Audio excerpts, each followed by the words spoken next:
छिन भर सोड़ रही जल ऊपर और तब हरि नाम पुकार।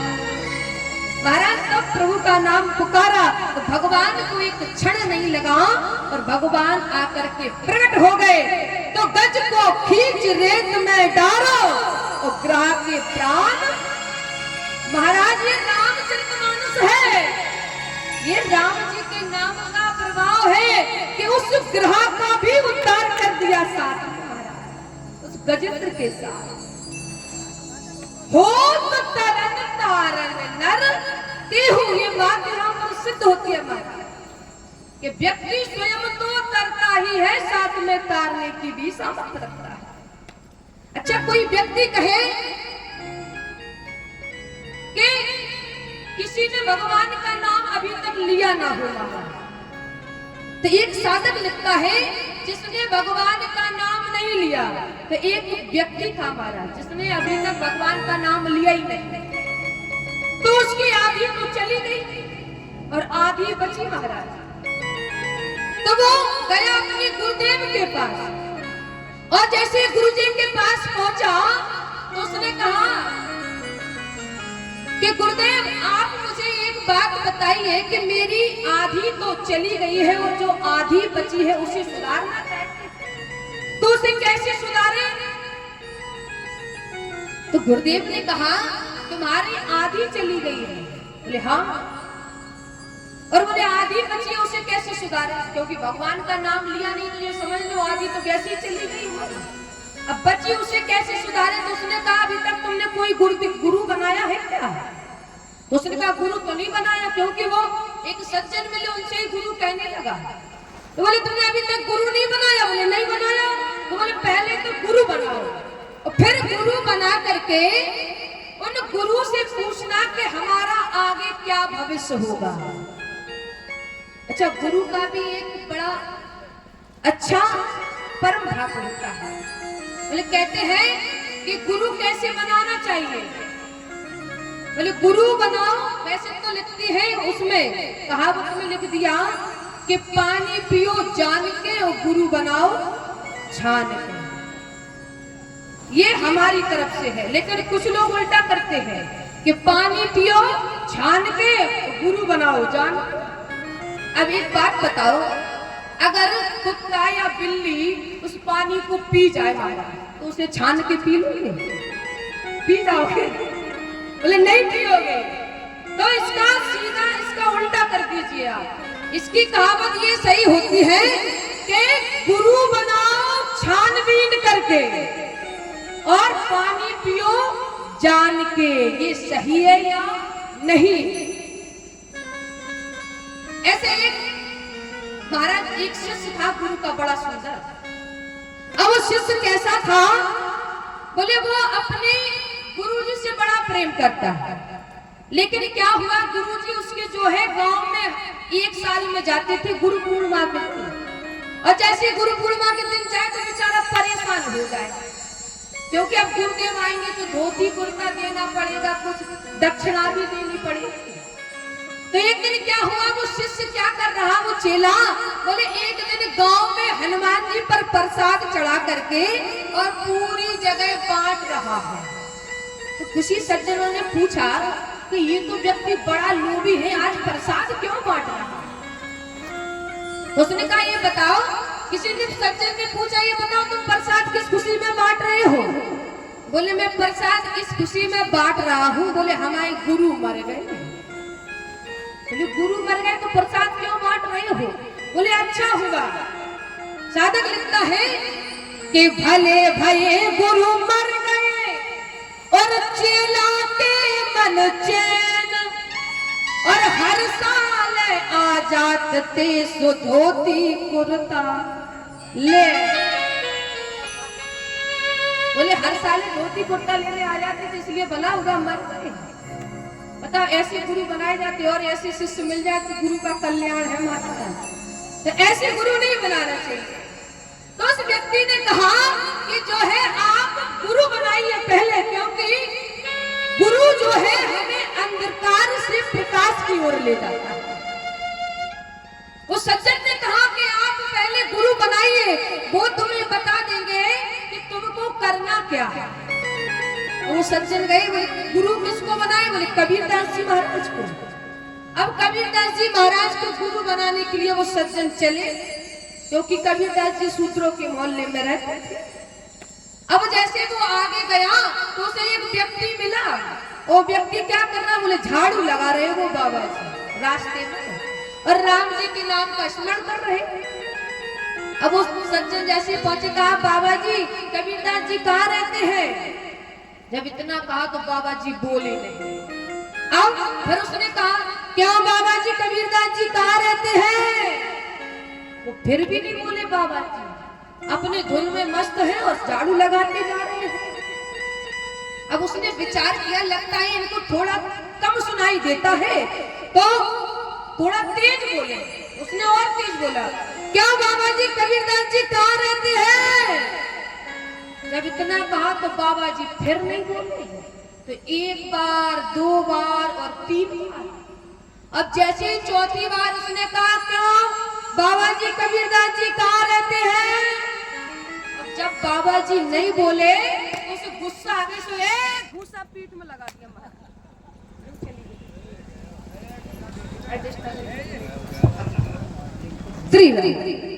और जैसे ही एक मुष्टता मारी तो बाबा जी खड़े हुए। और जैसे खड़े हुए तो उसने कहा क्यों बाबा जी मैं कब से बोल रहा हूँ कबीरदास जी कहाँ रहते हैं, आप बता क्यों नहीं रहे हो? बाबा जी ने कहा क्या काम था कबीरदास जी से?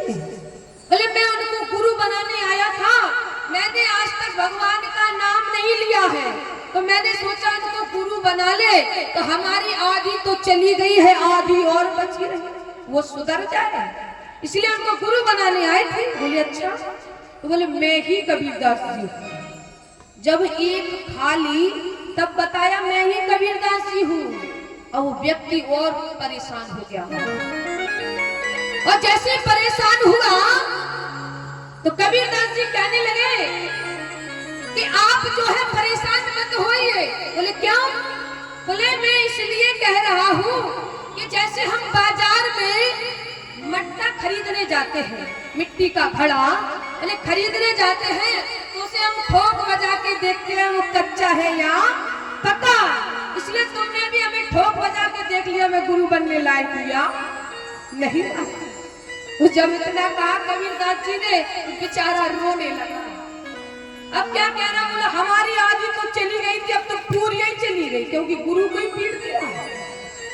जिसे गुरु बनाने आए वही पीट गया महाराज। अब वो परेशान हुआ तो कबीरदास जी कहने लगे कि आप परेशान मत हो,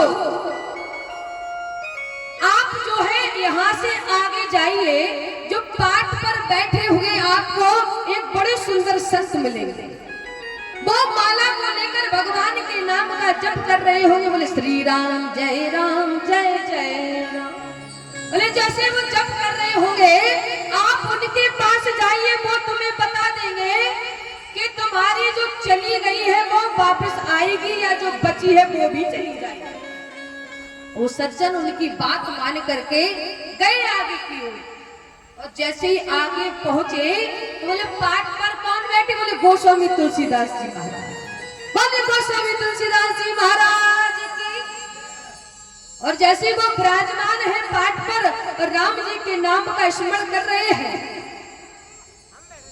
जैसे ही स्मरण कर रहे थे तो वो सज्जन पहुंचे। कहा महाराज जय श्री राम। जैसे ही कहा तो संत जी जाग गए। और जैसे नेत्र खुले तो नेत्र खोलकर देखा कि ये सज्जन खड़े हुए हैं। तो कहा क्या बात है, आपका कैसे आना हुआ? कहा महाराज मैं गुरु बनाने आया था कबीरदास जी को, और मैंने आज तक भगवान का नाम नहीं लिया, तो हमारी पहले तो आधी गई थी, अब गुरु को पीट दिया तो पूरी चली गई। बोले जब पूरी चली गई तो अब आप बताइए कि हमारा होगा क्या आगे चलकर? तो गोस्वामी तुलसीदास जी महाराज कहते हैं कि तुम्हारी जो चली गई है वो भी वापस आ जाएगी और जो बची है वो भी सुधर जाएगी। अच्छा ऐसे कभी होता है कि हमने भगवान का नाम कभी ना लिया हो तो हमारी जो चली गई वो भी वापस आ जाए और जो बची है वो भी सुधर जाए। लेकिन ऐसा होता है, बोले कब होता है? बोले राम जी के नाम लेने से। तो यहाँ गोस्वामी तुलसीदास जी महाराज कहते हैं, बोले क्या कि गई बहोरी गरीब बाजू सरल सबल साहिब रघुरा।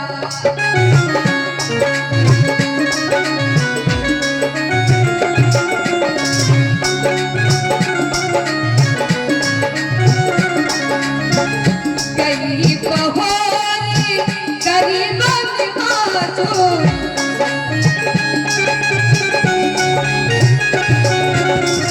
सरल सबल साहिब रघुरा।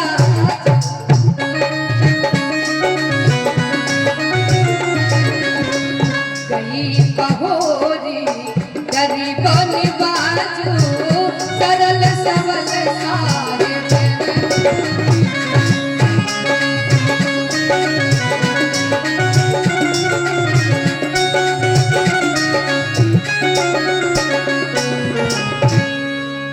तो गोस्वामी तुलसीदास जी महाराज कहते हैं कि हमारे राम जी के नाम में वो ताकत है कि गई बहोर गरीब निवाज। मतलब गई माने जो चली गई है, और बहोर का अर्थ होता है वापस करना दोबारा।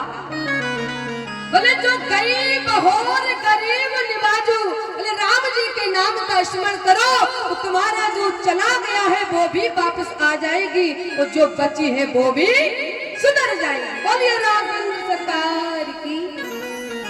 ये राम जी के नाम की ताकत है। तो राम जी, कल हमने कथा सुनाई कि वो कहाँ विश्राम कर रहे हैं? बोले पंचवटी पर। जब पंचवटी पर विश्राम कर रहे हैं महाराज, अब पंचवटी पर क्या हो रहा है? बोले सत्संग हो रहा है। बोले कैसा सत्संग हो रहा है? बोले राम जी लेटे हुए हैं और लक्ष्मण जी पैर को दबा रहे हैं। और जब पैरों को दबा रहे हैं तो लक्ष्मण जी ने कहा प्रभु एक बात बताइए। तो राम जी ने कहा क्या बात बताना है, आप पूछिए। तो लक्ष्मण जी ने 6 बातें पूछी हैं कि प्रभु आप जो है मुझे ये बताइए कि कहूं ज्ञान विरागे अरमाया ओ करहु सुभगति करो जयदान। लक्ष्मण जी कहते हैं राम जी से, प्रभु आप ये बताइए कि ज्ञान क्या है? कहूं ज्ञान विराग और माया और कहूं सुभगति करऊं जय दाया। ज्ञान क्या है, विराग क्या है और माया क्या है? और ऐसी कौन सी भक्ति है जिससे आप प्रसन्न होकर के अपने भक्तों पर कृपा करते हैं? और क्या पूछते हैं? बोले ईश्वर जीव भेद प्रभु और सकल कहो समझाए और जाते हो ये चरण रज सोख मोह ब्रह्म जाए। हे प्रभु ये ईश्वर क्या है? बोले जीव क्या है? सकल कहो समझाए जाते हो ये चरण रति सोख मोह ब्रह्म जाए। बोले ये सब क्या है, इसे आप मुझे विस्तार से बतलाइए जिससे आप जो है अपने भक्त पर कृपा करते हैं। तो भगवान समझाने लगे। क्या समझाते हैं कि भैया लक्ष्मण, बोले ज्ञान क्या है? बोले जहां अभिमान नहीं होता है वहां पर ज्ञान होता है। बोले जहां अभिमान होता है वहां बोले ज्ञान फिर नहीं होता है। कि ज्ञान मान चाहिए कहू नाही और देव ब्रह्म समान सब माही। बोले क्या कहते हैं? बोले ज्ञान मान जहे ये कहू नाही। जहां मान सम्मान, ये सब कुछ नहीं होता है। बोले वहां पर ज्ञान होता है, और जब ज्ञान होता है तो बोले वहां भक्त को ब्रह्म का दर्शन मिल जाता है, एक ब्रह्म समान। और बोले जहां अभिमान होता है वहां भगवान नहीं होता है, क्योंकि भगवान के पास जो है केवल हमें 3 लोग ही पहुंचाते हैं वहां। तो कौन कौन से? बोले एक माँ, अगर माँ अपने बच्चे को अच्छी शिक्षा देती है, हमारा संस्कार देती है, तो उसका बच्चा नाम रोशन करता है। और फिर बोले एक माँ, और बोले दूसरा महात्मा। और कहीं वो व्यक्ति महात्मा के चरणों में पहुंच जाए, संत के चरणों में पहुंच जाए, तो बोले फिर बोले माँ महात्मा, फिर बोले परमात्मा, फिर जाकर के हमें परमात्मा तो मिल ही जाता है जब संत की कृपा हो। बोले ज्ञान, बोले जहां सम्मान की भावना नहीं होती। बोले फिर बोले विराग क्या है? बोले कहा होता सो परम विराग,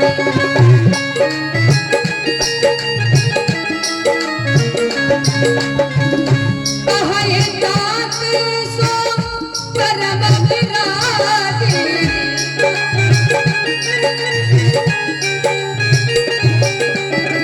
तन समाना तन समाना सिद्ध 3 गुण त्यागी,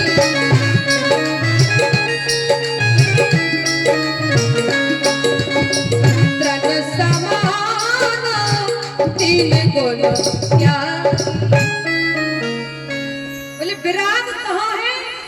बोले तन समान ये 3 गुण त्यागी। बोले विराग का होता है जहां बोले रजोगुण, तमोगुण और सतोगुण, ये तीनों जहां नहीं होते हैं, बोले वहीं पर विराग होता है। कहते हैं कहां ज्ञान विराग अरु माया। बोले एक तो विराग हो गया, ज्ञान भी हो गया। अब बोले माया, बोले माया 2 प्रकार की होती है, एक विद्या माया और एक अविद्या माया। बोले विद्या माया कौन सी होती है? बोले जो भगवान से मिलाते हैं। और बोले अविद्या माया, बोले जो माया में लगी रही, ये भी मेरा वो भी मेरा, मैं और मोर तोड़ते माया, जय बस कीने जीव निकाया। बोले जहां मैं होता है कि मैं सब कुछ हूं, मेरे अलावा और कोई कुछ भी नहीं है। जब मैं शब्द आ जाता है तो गोस्वामी तुलसीदास जी कहते हैं भाई पर माया है। और बोले गो गोचर चाहे लग मन चाहे, और सो सब माया जाना। बोले ये क्या है? बोले गो माने होती है इंद्रियां। अच्छा, जब तक ये इंद्रियां हमारी हलचल मचाकर रखेंगी तब तक ये माया लगी रहेगी। और जिसने अपनी इंद्रियों को अपने बस में कर लिया और मन जो है अपने एकांत में बस गया है, तो ये समझ लिए वहां माया फिर अपनी पहरा नहीं डाल सकती। तो कहूं ज्ञान विराग अरु माया, और कहूं भगत। बोले भक्ति कौन सी? बोले जिस पर कृपा करते हैं। बोले भक्ति होती है स्वतंत्र। बोले भक्ति स्वतंत्र है। बोले गोस्वामी तुलसीदास जी महाराज क्या लिखते हैं कि भगति स्वतंत्र सकल गुण खानी, और बिन सत्संग न पावै प्राण।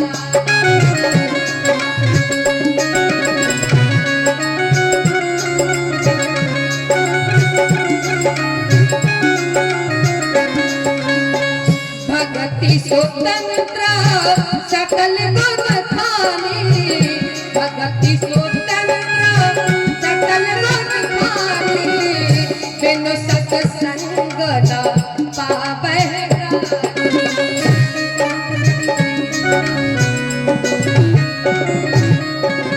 भगति ताते अनुपम सुख मूला, भगति साथ अनुपम सुख मूला मिलहि जो संत होए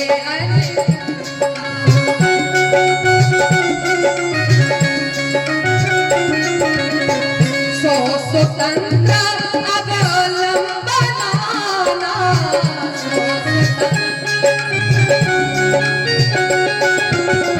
सही आधीन ज्ञान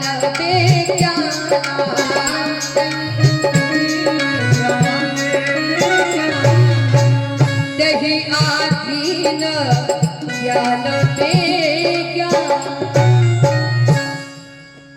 भगवान कहते हैं लक्ष्मण जी से, बोले भक्ति क्या है? बोले भक्ति स्वतंत्र सकल गुण खानी और बिनु सत्संग न पावे प्राप्ति। बोले भक्ति कब मिलेगी? बोले जब सत्संग मिलेगा। और जब तक सत्संग नहीं होगा और संतों का संग नहीं होगा, बोले तब तक भक्ति हमारे हृदय में प्रवेश करने वाली नहीं है। बिनु सत्संग न पावे प्राप्ति। और कहते हैं, बोले जब संत मिल जाए और संत के द्वारा हमें कोई ज्ञान मिल जाए महाराज, तो ये समझ लीजिए हमारे अंदर भक्ति प्रवेश कर गई है। क्योंकि जब तक व्यक्ति के अंदर भक्ति नहीं है तब तक भगवान मिलने वाला नहीं है। जब तक भक्ति नहीं आएगी तब तक भगवान नहीं मिलेगा। कहते भक्ति स्वतंत्र सकल गुण खानी, और बोले इसके भक्ति के अधीन बोले भगवान भी है। बोले कैसे? बोले भक्त कई हुए भगवान के, लेकिन भक्ति कैसी की? बोले निर्मल मन से। तो भगवान अपने भक्तों से मिलने आए महाराज। अच्छे अच्छे बड़े बड़े ज्ञानियों और ज्ञानियों को दर्शन नहीं दिया महाराज, लेकिन जो सरल स्वभाव के भक्त है उनको परमात्मा ने आकर दर्शन दिया है। बोले ऐसे ये भक्ति होती है। बोले अब क्या है? बोले ईश्वर जीव भेद प्रभु।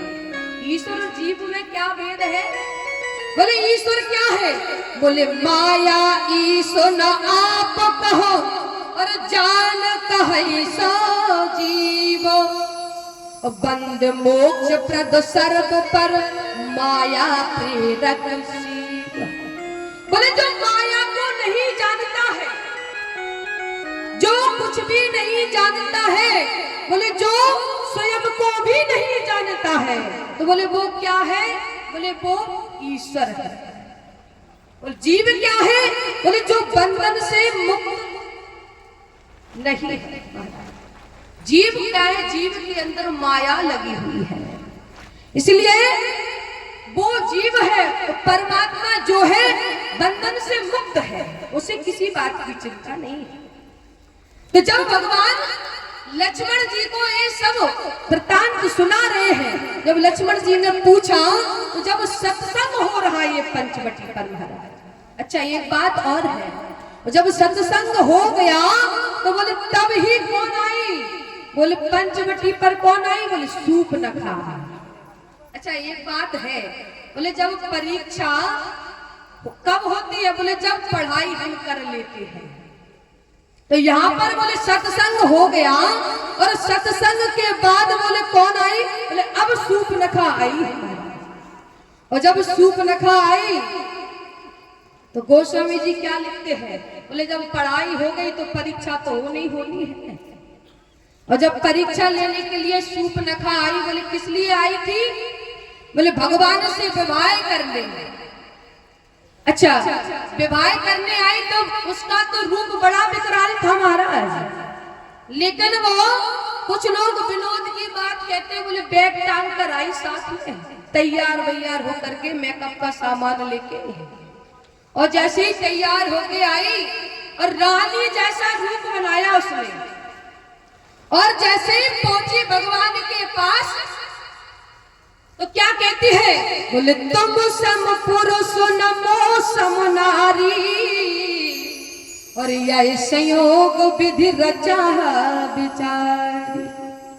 महाराज जैसे ही पहुंची तो भगवान से कहने लगे तुम सब पुरुष नमो सम नारी। इतनी बात को जब भगवान से कहा तो भगवान ने कहा, विचार किया, पहले तो देखा ये कह क्या रही है। बोले विधि ने जो है हमारा और आपका विवाह लिखा हुआ है। बोले शूर्पणखा कौन है? बोले रावण की बड़ी बहन है। अच्छा, जब पंचवटी पर आई थी तो उसकी आयु कितनी वर्ष की थी? बोले 350 करोड़ वर्ष की आयु थी शूर्पणखा। अब सोचो, अभी इतनी बूढ़ी थी फिर भी भेष बदल कर आई। अच्छा, जब भेष बदल कर कोई आता है तो भगवान उसे मिलते नहीं है। और जैसे ही आई तो शूर्पणखा कहती है कि तुम सब पुरुष न मोसम नारी। भगवान कहने लगे कि हमारा तो विवाह हो गया महाराज। अच्छा, रामचरितमानस में 4 विवाह हुए हैं, 4 विवाह, और जिसमें से बोले 2 पास है और 2 फेल है। और जैसे 2 फेल बोले कौन कौन से है? बोले पास है, बोले भगवान शंकर का विवाह है, क्योंकि उसके बीच में कौन है? बोले नारद जी। नारद जी ने विवाह करवाया था कि नहीं? और बोले दूसरा विवाह पास कौन सा है? बोले दूसरा विवाह है बोले राम जी का, उनके बीच में कौन है? बोले विश्वामित्र जी बाहर। तो ये 2 विवाह पास हुए, लेकिन 2 विवाह और हुए। बोले वो कैसे विवाह है? बोले वो डायरेक्ट वाले हैं। जो डायरेक्ट विवाह करता है महाराज वो फेल ही हो जाता है। अब जैसे फेल कौन कौन से हुए? बोले एक तो नारद जी और विश्वमोहिनी। नारद जी और विश्वमोहिनी डायरेक्ट गए, भगवान ने कहा मुझे अच्छा सा सुंदर सा रूप दे दो, तो मैं विश्वमोहिनी से बोले विवाह करूंगा। तो जब डायरेक्ट गए बोले विश्वमोहिनी से विवाह करके स्वयंवर में, तो बोले फेल हो गए। अरे दूसरा बोले तीसरा, ये 4 नंबर की शूर्पणखा आई। और जैसे ही शूर्पणखा आई महाराज, तो शूर्पणखा क्या कर रही है? बोले तुम सब पुरुष न मोसम नारी, डायरेक्ट बोले विवाह कर लो आप हमसे, ये ब्रह्मा ने लिखा है। तो भगवान बोले नहीं, मैं जो है कुंवारा नहीं हूँ। सीता जी की ओर देखते हैं और कहते हैं मेरा विवाह हो गया है, लेकिन मेरा भाई है कुमार लघु भ्राता। हमारा जो भाई दिख रहा है वो सामने, बोले वो जरूर कुंवारा है, उसके पास जाओ। तो शूर्पणखा कहने लगी अच्छा वो कुंवारे हैं? बोले हाँ। जैसे ही शूर्पणखा लक्ष्मण जी के पास पहुंची और लक्ष्मण जी से कहा कि आप जो है बड़े सुंदर हैं, मैं अभी तक कुंवारी हूँ, आप मुझसे विवाह करेंगे क्या? तो लक्ष्मण जी ने तो पहले ही देख लिया कि ये पहले भैया के पास गई, अब हमारे पास आ गई। और जब ऐसी आई तो लक्ष्मण जी ने कहा नहीं। भैया ने कहा क्या तुमसे कि मैं कुंवारा हूँ? बोले हाँ। तो लक्ष्मण जी मुस्कुराने लगे। और जैसे ही लक्ष्मण जी ने भी जब मना किया कि नहीं मैं तुमसे विवाह नहीं करूंगा, तो वो क्रोध में आ गई और अपना जैसे ही विकट रूप दिखाया और सीता मैया को मारने के लिए पहुंची। तो लक्ष्मण जी ने जो है धनुष बाण जैसे अपना निकाला, तो जो कर्कश में बाण लगे, कुछ लोग कहते हैं कि तलवार से नाक कान काटने मारा। एक बात बताओ, तलवार चलती तो दोनों कट जाते क्या? पहले एक से कटते कि नहीं? लेकिन लक्ष्मण जी ने तलवार नहीं निकाली, लक्ष्मण जी ने बाण को लिया महाराज। और जैसे ही बाण लिया तो बाण में जो नोक थी महाराज, उस बाण को जैसे ही निकाला और शूर्पणखा के कान से लेकर नाक तक फेर दिया। और जैसे ही नाक कटी शूर्पणखा की, तो शूर्पणखा जो है चिल्लाते हुए अपने भाइयों के पास पहुंची। बोले किसके पास? बोले खर और दूषण के पास। और जैसे खरदूषण के पास पहुंची, कहा पंचवटी पर 2 राजकुमार आए हुए हैं, उन्होंने हमारे जो है नाक कान को विहीन कर दिया। बिलखते हुए पहुंची तो रावण क्या कहता है कि खरदूषण मौसम बल बनता, मेरे समान बलवान है।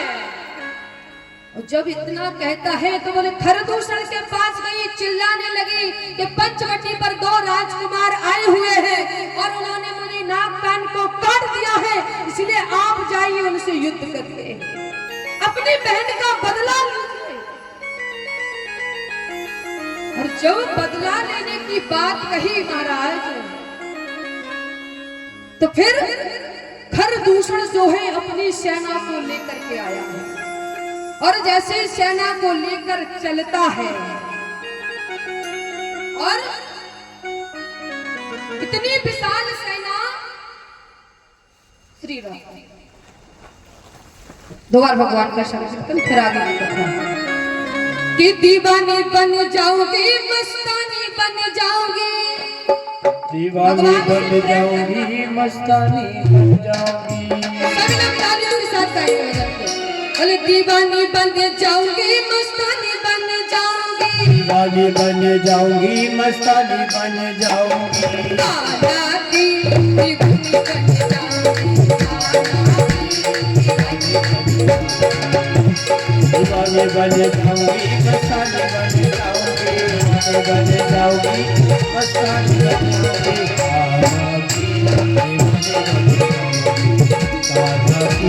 दीवानी बन जाऊंगी।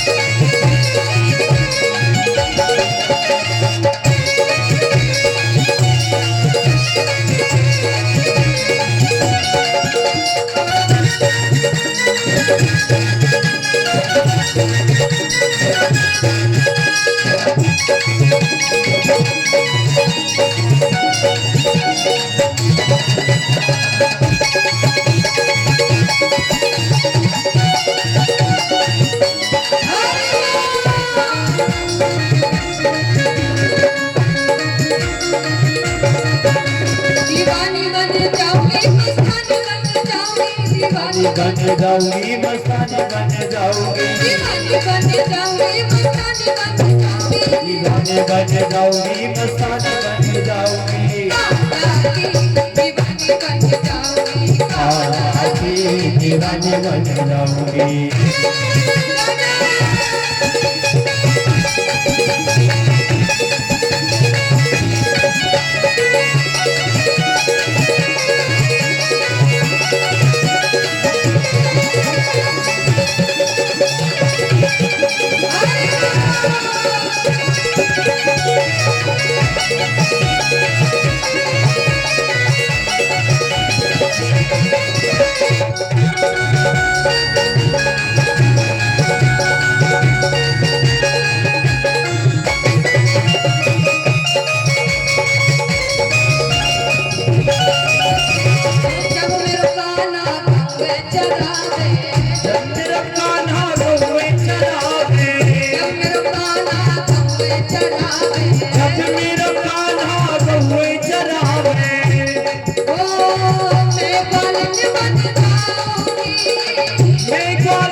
बन जाऊंगी, मैं ग्वालन बन जाऊंगी, मैं ग्वालन बन जाऊंगी, दीवानी बन जाऊंगी, मस्तानी बन जाऊंगी, दीवानी बन जाऊंगी, मस्तानी बन जाऊंगी, दीवानी बन जाऊंगी, दीवानी बन जाऊंगी।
मेरा कान्हा माखन खावे मैं मिसरी बन जाऊंगी मैं मिश्री बन जाऊंगी मैं मिसरी बन जाऊंगी मैं मिश्री बन जाऊंगी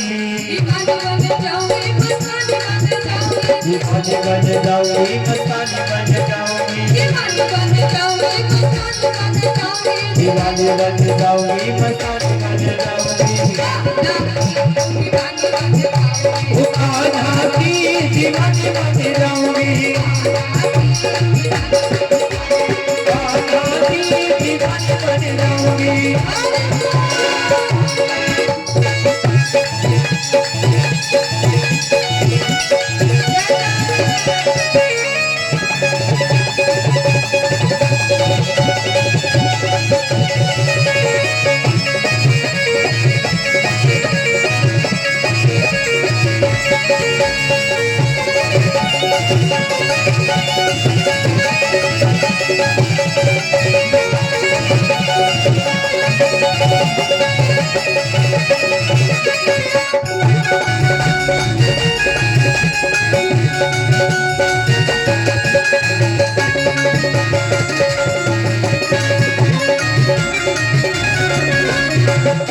हो जब मेरा कान्हा यमुना में जावे जब मेरा कान्हा यमुना में जावे जब मेरा कान्हा यमुना में जावे जब मेरा कान्हा यमुना में जावे मैं मछली बन जाऊंगी मैं मछली बन जाऊंगी मैं मछली बन जाऊंगी मैं मछली बन जाऊंगी दीवानी बन जाऊंगी दीवानी बन जाऊंगी दीवानी बन जाऊंगी मस्तानी बन जाऊंगी चरणों से लग जाऊंगी चरणों से लग जाऊंगी चरणों में लग जाऊंगी कान्हा की दीवानी बन जाऊंगी वो कान्हा की दीवानी बन जाऊंगी कान्हा की दीवानी बन जाऊंगी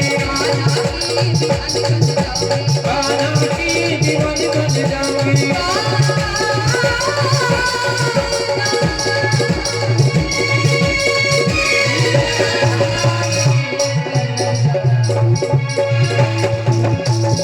बोलिए राघवेंद्र सरकार की जय हो हनुमान जी महाराज की जय हो श्री राम। जब खरदूषण को लेकर के महाराज सूर्पनखा आती है भगवान के पास और जैसे ही राम जी से बोले युद्ध करने के भाव से आए दोनों भाई और जैसे ही राम जी को देखा महाराज राम जी की मोहिनी मूरत को देख करके ये दोनों भाई स्थगित रह गए निशब्द रह गए और मौन मुद्रा में खड़े हैं ये विचार कर रहे हैं कि ये तो दो राजकुमार छोटे छोटे कोमल हाथ वाले कोमल मुख वाले बोले ये क्या युद्ध करेंगे और इनसे हम क्या युद्ध करें बोले ये तो राजकुमार है तो उनकी सूरत को देख करके खर और दूषण मोहित हो गए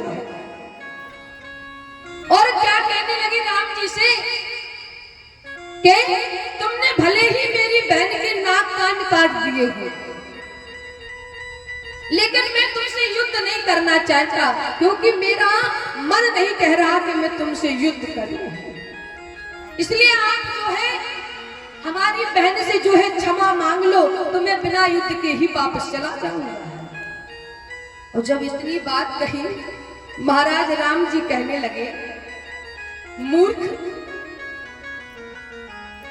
तू मुझे समझ क्या रहा है बोले मैं इस जंगल में तुम जैसे बोले खल को ढूंढते हुए फिर रहा है बोले हम क्षत्रिय मृगया बन कर ही तुमसे खल मृग खोज फिर ही तुम कहते हो मैं क्षमा मांग लो तुम वापस चले जाओ बोले नहीं बोले मैं तुम जैसे खलों को जो है ढूंढता फिर रहा हूं वन में इस जंगल में वो कई राक्षसों का अवतार कर रहा है। इसलिए तू मुझे ये चतुराई बता रहा है कि रन चढ़ता रही ओ कपट चतुराई और ऊपर कृपा परम कतराई। राम जी कहते हैं चतुराई से तू मुझ पर कृपा करना चाहता है कि मैं तुमसे युद्ध नहीं करूंगा, तुम केवल क्षमा मांग लो, फिर मैं वापस चला जाऊंगा अपनी सेना को लेकर। लेकिन राम जी कहते हैं अगर ताकत है सामर्थ्य है तो आओ आप सामने से युद्ध करो, तब मैं जानूं कि तुम बलवान हो। तुम तो मुझे देखकर ही भाग रहे हो, तो इसमें कोई तुम्हारी प्रसन्नता की बात तो है नहीं, इसलिए आओ मेरे सामने युद्ध करो ना। और बोले अगर तुम्हारे पास बल नहीं है तो फिर भले ही तुम हार मान के चले जाओ। यहाँ गोस्वामी जी लिखते हैं कि जो न हो ये बल और घर फिर जाहू और समरे पे मुख में हट हो न। महाराज अगर बल है तो सामने से आकर युद्ध करो, नहीं तो अपने घर को चले जाओ, क्योंकि मैं युद्ध में पीठ कभी नहीं दिखाता हूं, मैं तो सामने होकर के युद्ध लड़ता हूं। तब तो उसको क्रोध आ गया घर और दूसरा कि ये तो देखने में तो बड़े कोमल लग रहे हैं लेकिन बोल तो बड़ा कड़वा रहे हैं, इतना कड़वा बोलते हैं।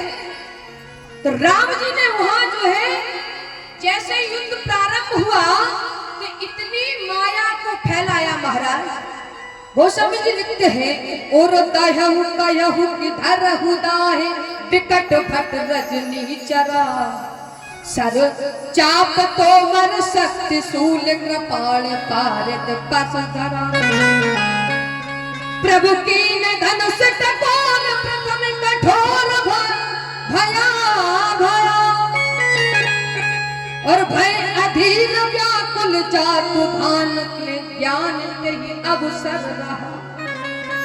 महाराज राम जी ने युद्ध कैसे किया? बोले धनुष बाण को जैसे ही धनुष पर बाण को चढ़ाया और जैसे ही टंकार दी तो सब जितने भट में रजनी से राक्षस सब उसकी टंकार से मूर्छित हो गए।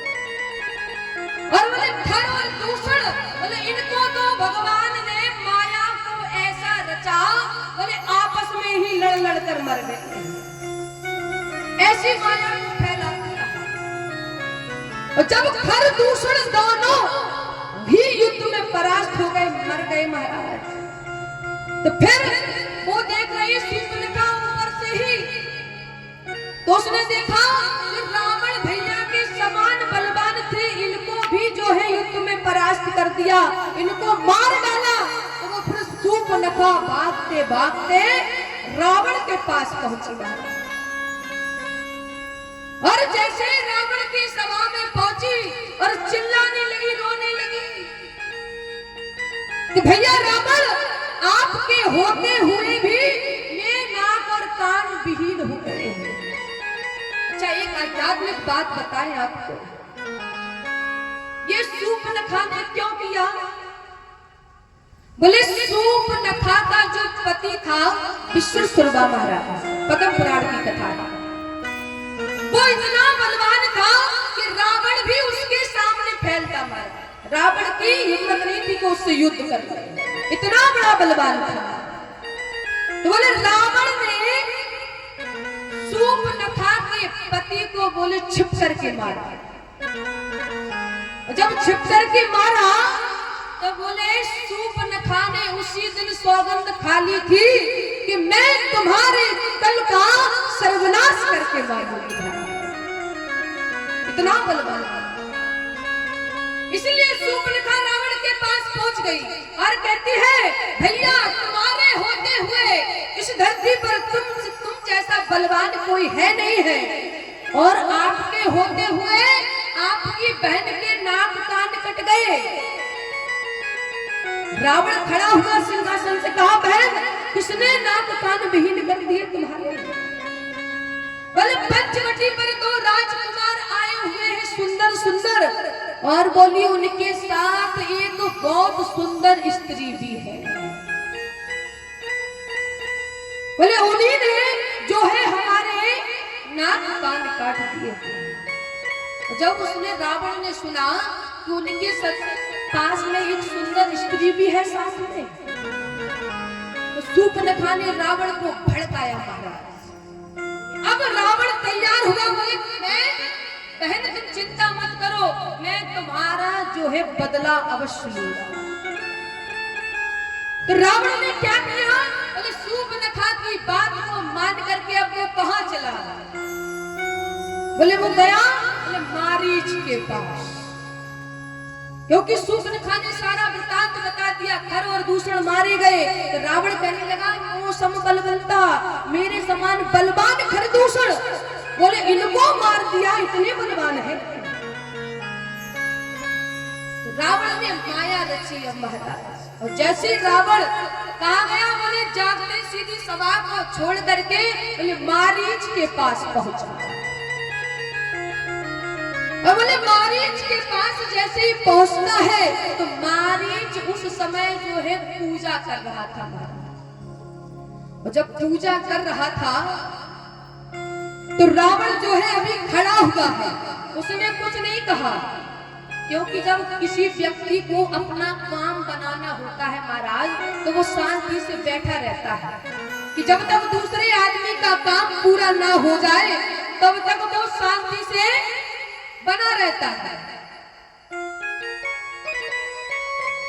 अब जब जैसे ही उसने देखा कि मारीच जो है पूजा करके खड़ा हुआ जैसे, तो क्या कहता है मारीच से कि मारीच को प्रणाम कर रहा है। देखिए नमन नीच की अति दुखदाई। अगर कोई नीच बुद्धि वाला व्यक्ति हो महाराज और तुम्हारे सामने हाथ जोड़कर प्रणाम करे तो तुम्हें संशय होगा कि नहीं होगा?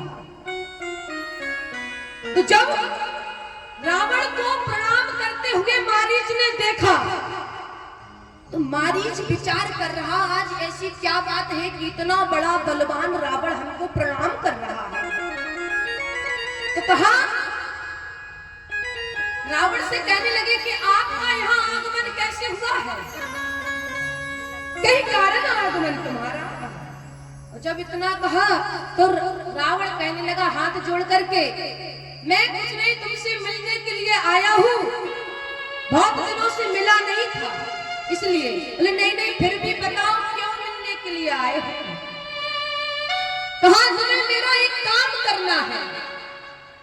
रावण ने जब इतना कहा तो मारीच बोला मैं तो पहले ही समझ गया, जो नीच बुद्धि वाला रावण है ये झुक रहा है तो समझो इसमें कुछ ना कुछ गड़बड़ जरूर है। तो कहा क्या काम करना है? बोले पंचवटी पर 2 राजकुमार आए हुए हैं। बोले तो क्या करूं? बोले वहां जाकर के तुम्हें केवल एक काम करना है। बोले उनके साथ एक सुंदर सुकुमारी स्त्री भी है, तो तुम्हें पंचवटी पर जो है एक सोने का मृग बन करके वहां से गुजरना है, वहां से निकल जाना, फिर जो मेरा काम है वो मैं खुद करूंगा। तो जब मारीच ने इतनी बात को सुना तो मारीच कहने लगा रावण से कि मैं तुम्हारे ऐसे कार्य में साथ नहीं दूंगा, बिल्कुल भी, क्योंकि मैं तो पहले से जानता हूं, क्योंकि जब विश्वामित्र जी के यज्ञ को भंग करने गए तो बोले बिन भर का बाण चलाया था और जो है मैं अभी समुद्र के इस पार पड़ा हुआ, बोले अब गया तो बिल्कुल मर ही जाऊंगा, अभी तो जिंदा भी बचा था। तो मारीच ने जब मना किया तो रावण क्या कहता है? बोले अगर तुम मेरा काम नहीं करोगे तो फिर मैं तुम्हें मार डालूंगा। मारीच ने कहा कि आप मुझे मार डालोगे। अब वो विचार करने लगा मारीच कि यहाँ भी मरना है वो वहां भी मरना है, तो एक काम करो, डिसाइड करो कि मैं किसके हाथ से मरूं, ये भी तो है। तो मारीच क्या विचार कर रहा है, बोले उभय बीच जब देखा मरना, बोले दोनों तरफ से जब मरना ही है हमें, तो बोले क्यों ना मैं प्रभु के हाथों से मरूं जाकर के। बोले इस नीच के हाथों से मरने से अच्छा है कि मैं भगवान के हाथों से मर जाऊं। जब मारीच ने विचार किया और रावण की बात को माना महाराज, और इधर भगवान जो है पंचवटी पर बैठे हुए हैं, क्या कर रहे हैं, बोले लक्ष्मण जी बोले कहाँ गए, बोले गोदावरी के तट पर कंदमूल फल लेने के लिए चले गए। और इधर राम जी और सीता मैया बैठे केवल दोनों, और जैसे बैठे हुए हैं तो आपस में क्या बात कर रहे हैं, बोले लक्ष्मण गए बनहि जब और लेने मूल फल कंद, और जनक सुतासन बोले बिहसी कृपा सुख। महाराज जब लक्ष्मण जी कंदमूल फल लेने के लिए गोदावरी के तट पर चले गए, और इधर राम जी सीता मैया से क्या कहते हैं कि सीते कि इस जंगल में जब तक निशाचरों का वास है, बोले तब तक जो है तुम मेरी बात मानो और अग्नि में निवास करो। जब सीता मैया से कहा कि तुम पाप को महो करहो निवास, और जब तक लगा है निशाचर बासा, जब तक करा है निशाचर बासा, तुम पाप को महो करहो निवास। राम जी कहते हैं सीता मैया से कि तुम जो है जब तक मैं यहाँ पर जो राक्षस हैं उनका वध ना कर दो, तब तक तुम जो है अग्नि में वास कर लो।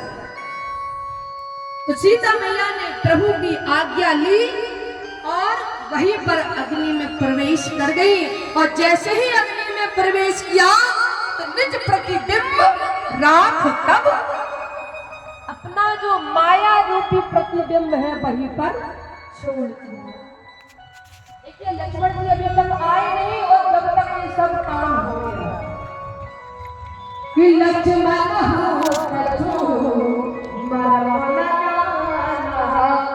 और जो